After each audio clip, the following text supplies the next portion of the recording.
Dalay ko na itong buhay nga Diyos mga igsoon. Ani anak usab kita sa sunod nga bahin sa ato ang serbisyo nga mao ang pagbatbat sa pulong sa atong buhay nga Diyos. Kaysa na isulat na Mateo 4:4 ug Lucas 4:4 nga ang tao mabuhi dili sa tinapay lamang kundi dili sa matag pulong nga magagula gikan sa baba sa Dios. Matag pulong sa Dios nga ginawali sa mga magtutudlo, ginatudlo sa mga magtutudlo, alang niya na mapakaon nato ang atong kalag. Mao man kana ang importante.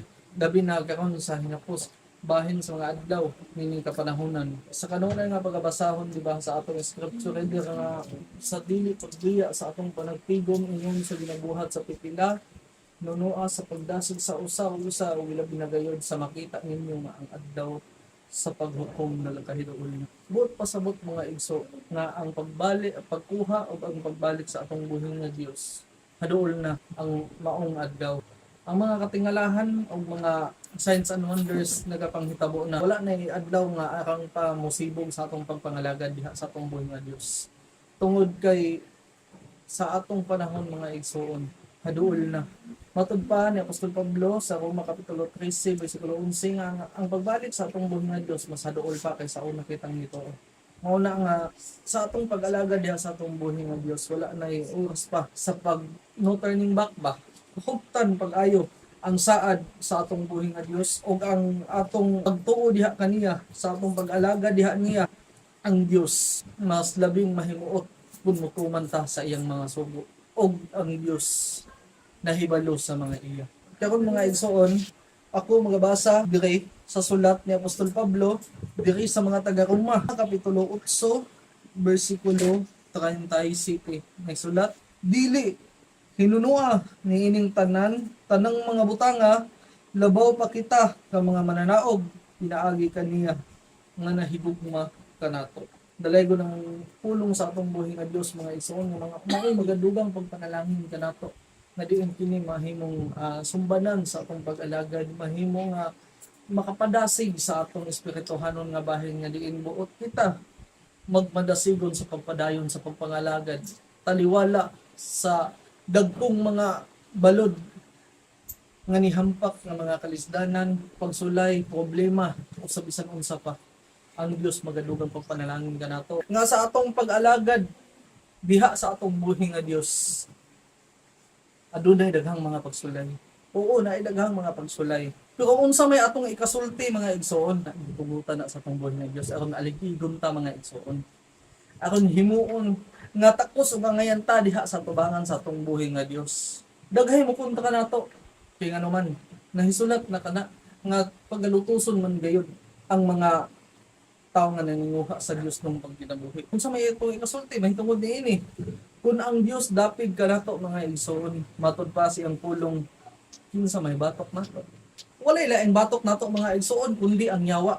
Kaya nga naman ang yawa matud pa sa Juan 8:44, ang amahan sa tanang bakakon nga mao ang yawa mianhi akon sa pagpatay, pagpangawat ug paglaglag. Siya ang amahan sa tanang bakakon ug ang mga bakakon iyan ang mga anak.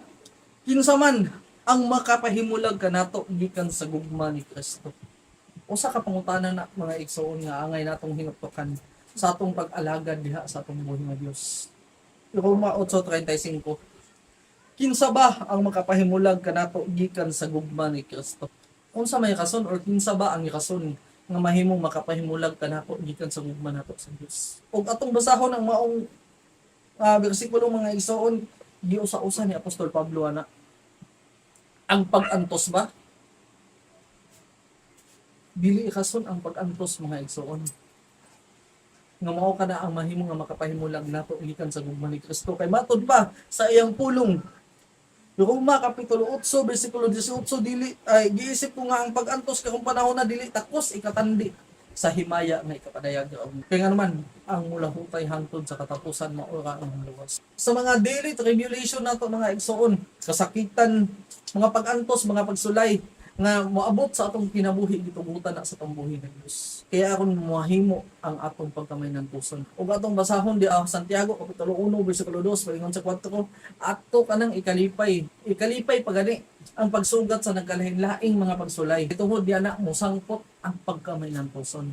Dili takos ikatandi sa himaya nga ikapadayag niya.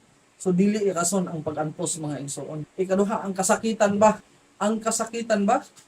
Sa nalamdagan na kamo giantos ninyo ang malisod sa pakigbisog sa mga kasakitan. Mao giingon ni Apostol Pablo diha sa Hebreohanon kapitulo 10 bersikulo 32. Ay naa ang kasakitan, tingnan man aligigon man ta. Gani pagalumtan kita sa kalibutan tungod kinagbaton kita sa iyang ngalan. Naa ang pagpakigbisog mga igsoon. Giantos ninyo ang malisod nga pagpakigbisog sa mga kasakitan. Makaingon ta, lisod man. Oo, lisod yun. Pero ako ang mga igsoon na atay kaluudan. Kung nagiingon sa magwawali ba, kung naa kay problema or naa kay kasakitan, ayaw sulbara nga ikaw ka. Isang at na sa Dios. Ang Dios adunay kahangaw. Hidaog na pud niya ang kalibutan. Matod pa sa Juan kapitulo 16 kay 33 sa unang Pedro kapitulo 5 bersikulo 7. Sa unang Pedro kapitulo 5 bersikulo 7 nga itugyan ngadto kaniya ang tanan ng kabalaka. Bisaya ang sakit. Itugyan ngadto niya. Kaya naman ang Diyos adunay kahangawa. All your cares sa English.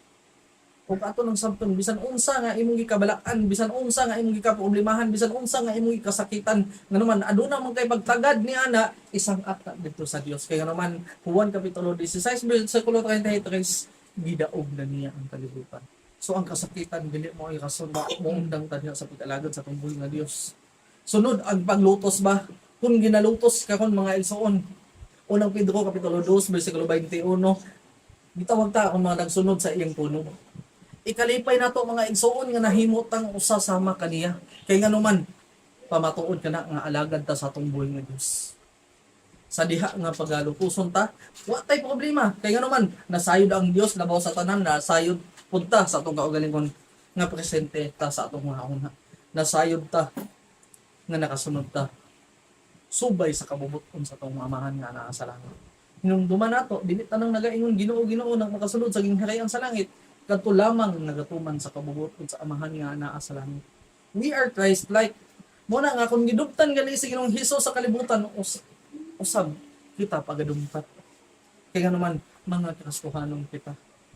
O pinaagi po siyang pulong, bulahan katong ginalutos tungod sa pagkamatakong kay iya ang gingharian sa langit. Matod pa sa Mateo kapitulo 5 bersikulo 10. Sunod, o ang gutom o ang kahubo, mabalaka ta unsa atong kanon o unsa ang atong pagasuoton alang lamang sa pagtagbaw sa atong unod mga igsoon. Pero dili ka na mo ikahimut-an sa atong buhi nga Dios. Unsay giingon ni Apostol Pablo ngadto kang Timoteo? Ug usab diri ka nato. Apan kun kita adunay makaon ug ikabisti kini igo na nga matagbaw ka nato. Unang Timoteo kapitulo 6 bersikulo 8. Kung kita adunay makaon unsa natay ibisti igo na nato mga igsoon. Kinahanglan matagbaw na tanya na mga igsoon. Ang panambagon pod ni Apostol Pablo atong itumong atong hunahuna sa mga butang nga anaa sa itaas. Kolosas kapitulo 3 bersikulo 2. Atong itumong atong hunahuna ngadto sa mga butang nga anaa sa itaas ug gid sa yuta nga ato nga makita. Kaya naman kakawangan sa tanang kakawangan. Nangandoy ta sa mga butang akon lamang sa pagpagakabo sa atong kaugalingon. Kawang na mga igsoon, dili ka na mo ay kahimutan sa atong buhi nga Dios. Oo, adunay mga butang nga ipiyal sa atong buhi nga Dios apan gikatugot kaniya akon magamit para sa iyang kahimayaan. Adunay mga personal pod nga mga butang nga igatubot niya sa mga tao isip reward. Pero mga igsoon dili na maoy rason para magpagabuta sa atong kaugalingon. Di ka naman. Kung sa may mga butang nga wala gihatag sa Dios ni kay kanato. Kung kita adunay makaon ug ikabisti, igo na kana kung matagbaw ka na. Sunod, ang katalagman ba? Pila na katalagman niagi nato mga igsoon. Nakahimo ba na nga nisod ba sa atong nahuna nga muundang pagpangalagad kay lisod kayo na apay katalagman, na apay mga manlulutos. Dili mga igsoon. Gani si Apostol Pablo sa iyang pagpangalagad. Klase-klase nga katalagman ang iyang ginasagubang mga igsoon. O atong basahon sa ikaduhang Korinto kapitulo 11 bersikulo 26, katalagman sa suba, katalagman sa tulisan, katagilungsod sa hintil, sa syudad, kaawawan, kadagatan, o igsoong nini. Corinthians 11:26. 11:26. Ang pinakasakit anak mga igsoon, katalagman sa igsoong nini. Gikauban na nimo. Nahimo nga abyan nimo. Sa makatulo kay gayon ako gipuspusan, makausa ako gibato, makatulo ako malumon. Mm. Usa ka gabi, usa ka adlaw nagputaw-utaw ako sa dagat. Mm. Sa kasugtog nga panaw nahimutang ako sa katalagman sa mga guba, Oo. sa katalagman gumikan sa mga tulisan, Lisan. sa katalagman gumikan sa katagilungsod, Oo, Katagilungsod. sa katalagman gikan sa mga Hintil. katalagman sa syudad, Mm. katalagman sa kaawawan, katalagman sa kadagatan, katalagman gumikan sa mga igsoon nga mini. Igsuon nga mini. Buot pasabot. Dili tinuod. Nagpaka akong ingnon. Ang pinakabugat nga pulong nga na mga igsoon, mga hipokrito nga mga igsoon. Nagtakuban ingon nga mga karnero apan mga lubo di ay. Katalagman man na mga igsoon. Sunod mga igsoon. O ang espada ba? Nasayod ta nga ang espada mga igsoon kung panahon na dili na ingon literal sa Epeso kapitulo 6 ang espada ba espiritu o pulong sa Dios. Ang pulong sa Dios mahait pa sa espada nga duhay sulab. Mo na nga ang mga tao nga makadungog sa pulong sa Dios ug maigo sila, guilty sila sa ilang kaugalingon, dili sila makadawat makahimo sila sa sibog sa pagpangalagad. Kaya nga naman, sakit ang pulong sa tumbuhin nga Dios mga igsoon. Epeso 6:17 og dawatan ninyo ang salukot nga mao ang kaluwasan ug ang espada nga mao ang espiritu nga mao ang pulong sa Dios. Mo na nga makadawat og pulong dili na mangluod na dayon. Imbes kay mo'y paagi sa Ginoo nga mabadlong, mausab nagka-worse tinuon kay nga naman wala ang pagpaubos sa kaugalingon. Wala ang pag-submit sa kaugalingon. Wala pod ang willingness nga mabag-o diha sa tubangan sa tumbuhi nga Dios. Kay nga naman nagdahom siyang kaugalingon nga maayo na niyang pagkabaro. Nagdahom siyang kaugalingon nga anaa siya sakto bisan siya dili. Pero ang pulong sa tungbuhi nga Dios matod pa sa Hebrehanon kapitulo 4 bersikulo 12, kaya ang pulong sa Dios buhi ug nagalihok nga gamhanan, labi pang mahait kaysa sa espada nga duhay sulab. Sakit mga igsoon. Ang pulong ipalagbas diya sa kasing-kasing ba. Sa Lucas kapitulo 2 bersikulo 35 dito, nga ang kasing-kasing usab pagalagbasan sa espada tungod sa pulong. Ay magaling diri sa atong una-una og kasing-kasing ba. Og dili makontrol, it leads into hatred yun. Mao ganing naa ang pulong sa atong buhi nga Dios. Mao ganing nga gikinahanglan ang mapainumsanon nga kasing-kasing. Busa manuod kita sa Dios uban ang matinuon nga kasing-kasing. Kung naa nimo ang pagkamatinuon sa kasing-kasing, naa pud nimo ang pagpaubos. Kaya nga naman gikahiluan na kana sa Dios, gibagko na kana sa Dios. Ang kasing-kasing nga batoon matod pa sa Ezekiel, gipulihan na kana og kasing-kasing nga unod. Akong makamaong mubati. Akong makahimo sa pagpaubos sa kaugalingon at tubangan sa Dios. Yan ang tanan mga igsoon, wala si bisan kinsa nga makahimo nato sa pagtalikod gikan sa gugma sa atong buhi nga Dios. Kay nga naman labaw pa kita ka mananaog, mo'y gingon sa atong buhi nga Dios. Dili hinuno labaw pa kita ka mananaog, pinaagi kaniya nga nahigugma ka nato. Mananaog ta tungod kay nga naman. Unang-una, we are free to serve God. Ikaduha, wala na ta, dili na ta hinukman sa sidot. Ikatulo, ug naa ta nakapabilin sa atong buhi nga Dios. Nabato na nato, nabuhat nato ang insaktong proseso diha sa pagpangalagad sa atong buhi nga Dios. Unsay giingon ni Apostol Pablo diha sa unang Korinto 15:54, ang kamatayon gilamoy diha sa kadaugan. Ang kamatayon gilamoy diha sa kadaugan. Busa mananaog kita tungod ni ana mga igsoon. Dili na nato ika-deny nga ang pagpangalagad sa tumbuhin na Dios usahay dili ta makasabot, usahay sakit, usahay mga igsoon kita sa atong kaugalingon mismo dili ta kaila. Nakatubuti ka na mga igsoon kay labi na sa bago sa pagpangalagad umulong ta sa atong buhi nga Dios. Gusto sa Dios ipagawas ang mga butang nga dili niya gusto diri sa sulod nato. Kay once nga magawas sa mga igsoon ang Espiritu sa Dios, mao na po'y musulod dire kanato. Mao na ang katuyuan niya na ang nga pagsulay mga igsoon. Mao gani na sa unang Pedro kapitulo 1 bersikulo 7. Akon sa nga ang pagkatinuod sa pagtuo nga labi pang dililhon kay sa bulawan nga ginasulayan pinaagi kalayo. Bisan tuod kini madugta ka, musangpot ngadto sa pagdalayig ug paghimaya. Ug pagpasinungog kaninyo inagpadayag na unya kang Hesus Kristo. Ang nagkalain-lain nga mga pagsulay nga moabot niabot kanato Lauman pa nato mga igsoon nga samtang nagkinabuhi kanining kalibutan na aduna pay daghang kasakitan, aduna pay daghang mga pagsulay, aduna pay daghang mga problema nga mudason nato mga igsoon. Tutok lamang kang Hesus kung mao mag-uog madugmog hingpit sa atong pagtuo. Kay nasayod ba ng Dios nga wala tay mahimo kung wala siya. Mao bitaw nga kung naglisod ta ipasangpit siya.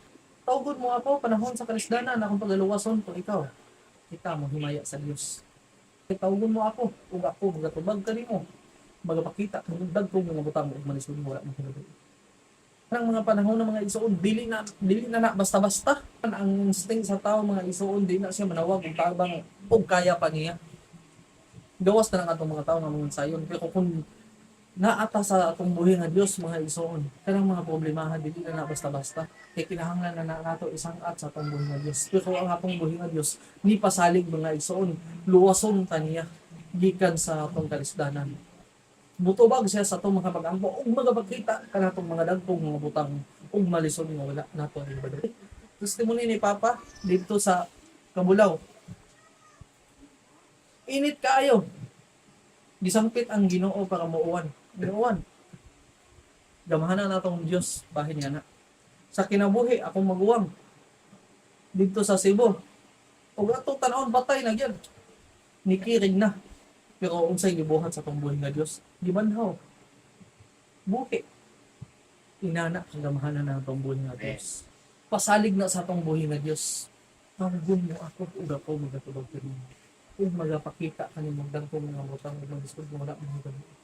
Kaya naman gibuhat ta sa atong buhi nga Dios ug padayag niya ang iyang gahom diri kanato. Kay nganuman dili ta maawaw mo witness ug unsa siya ka gamahanan unya sa atong kinabuhi mananaog kita tungod kay naatay kasumbungan tungod kay naatay amahan nga gamahanan tungod kay naatay manluluwas. Mao na nga magkalipay hinuon kita sumala sa atong pagpakaambit sa mga kasakit ni Kristo aron kita magmalipayon usab ug magmasadyaon pinagpadayag na niya sa iyang unang Juan kapitulo 4 bersikulo 13. Magkalipay kita sumala sa atong pagpakig-ambit sa kasakit ni Kristo. Akon kita magmalipay usab o magmasadyaon inagpadayag sa iyang pasalig sa atong buhi nga Dios 14:8 wala ko masayo sa Roma nagaingon diha kung nabuhi kita pinaagi kan Kristo kung kita mamatay kita nga iya ni Kristo sa ingon ni ana mamatay man kita o mabuhi iya kita ni Kristo mao na pagpakig-ambit sa kasakit ni Kristo nga igsoon kay naman Filipos 1:21 ang pagkabuhi mao si Kristo ug ang pagkamatay mao pagdaog. Nganong pagdaog man atong balikan ang unang Korinto 15:54 ang kamatayon gilamoy diha sa kadaugan. Kinahanglan nato hatagan og pagtagad mga igsoon. Nadiin kita labaw pa kaysa mananaog kaysa nabisan kinsa kay nga naman ang atong buhi nga Dios ana. Mao na nga dalaygon atong buhi nga Dios kung mga pulunga mga igsoon hinangot kini dili mo labay kawang sa atong kinabuhi kun dili mahimong usa ka binhi nga natanom sa atong kasing-kasing nga nahimong mahimong gabayan sa atong pag-alaga diha kaniya. Nga diin kita magmamungahon diha sa atong pag-alaga diha sa atong buhi nga Dios.